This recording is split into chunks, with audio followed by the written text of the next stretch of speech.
stop letting sourdough terminology make us feel like we need a culinary degree just to bake a loaf of bread? Hi, I'm Annette, micro baker in Chicago and owner of Dough My Goodness Bakery, and I'm here to help you simplify sourdough. I'm going to give you the words fast, no fluff, and you're going to save this video so you're never going to feel lost again in a sourdough recipe or tutorial. Number 1, starter. A starter is a fermented culture of wild yeast and bacteria that's living in a mixture of flour and water. This is your leavening agent, which means that this is what makes your bread rise without commercial yeast. Number 2, levain. A levain is just a starter that was built off of your main starter, made for a specific bake. This is the same thing as your starter, just a different purpose. Your starter lives on the counter. Hopefully it's small and gets fed the same thing every day.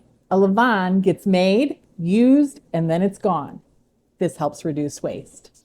3, autolyse. An autolyse is a rest period where you combine the water and flour from your recipe and just let it sit before you add anything else to it. It gives your gluten development a jump start before you do any mechanical work. Number 4, hydration. Hydration is the ratio of water to flour in your dough, and it's expressed as a percentage. Number 5, bulk fermentation. Bulk is the first long rise after your initial mix of your dough. Bulk fermentation ends when it's ready to shape. Your dough will be airy, lighter, and it'll jiggle when you shake the bowl. Number 6, lamination. Just a more aggressive stretch and fold that you stretch your dough out really thin while you're shaping it. Number 7, pre-shape. Just a rough shaping of your dough before your final shape. It helps to organize the dough and build some surface tension. Number 8, bench rest. This is a short rest between your pre-shape and your final shape. This rest lets the gluten relax so that you can shape the dough without it fighting you. Number 9, final shape. This is where you build that final surface tension before you put it in the banneton basket. This is what holds your dough together as a loaf through the proofing and baking process. Number 10, banneton. Banneton is a proofing bread basket. It's usually made of some kind of cane or wood pulp. This is what holds your dough while it proofs and gives it structure. 11, proofing. This is the final rise after shaping. This can happen at room temperature, but usually it happens in the refrigerator overnight. Cold proofing slows down the fermentation and allows your loaf to develop a more complex flavor profile. It also makes scoring much easier. Number 12, scoring. These are the cuts that you make on the surface of your dough right before it goes in the oven. If fermented properly, your bread is going to open in the oven. The score just tells it where to open, hopefully giving you that beautiful ear.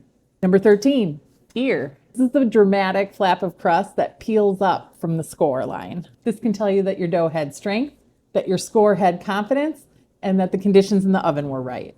Number 14, oven spring. This is the rapid rise that your dough gets the first few minutes while it's in the oven.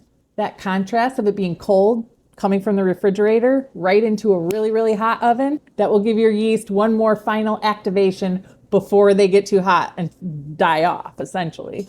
Good oven spring means good fermentation. Number 15, crumb. This is the interior texture of your loaf. Having an open crumb means big, irregular holes. A tight crumb means tiny, even bubbles. Neither is better, just depends on preference. 16, crust. This is the exterior of your loaf. This is controlled by steam, bake time, and temperature. 17, Maillard reaction. This is the chemical reaction between the sugars and the heat while it's baking. If fermented right, this is what gives your crust the brown color and the flavor. Number 18, discard. This is the portion of your starter that you remove before you feed. Yes, it needs to be done. No, it is not waste.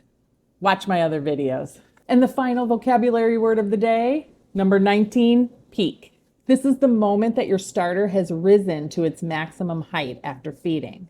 This is when your starter is at its most active and it is most ready to leaven your bread. It's also the best time to feed your starter. Tell me, which one of these words confused you the longest? Drop it in the comments. Did you learn a new vocabulary word today? If you did, I want to know about it. Now you speak sourdough.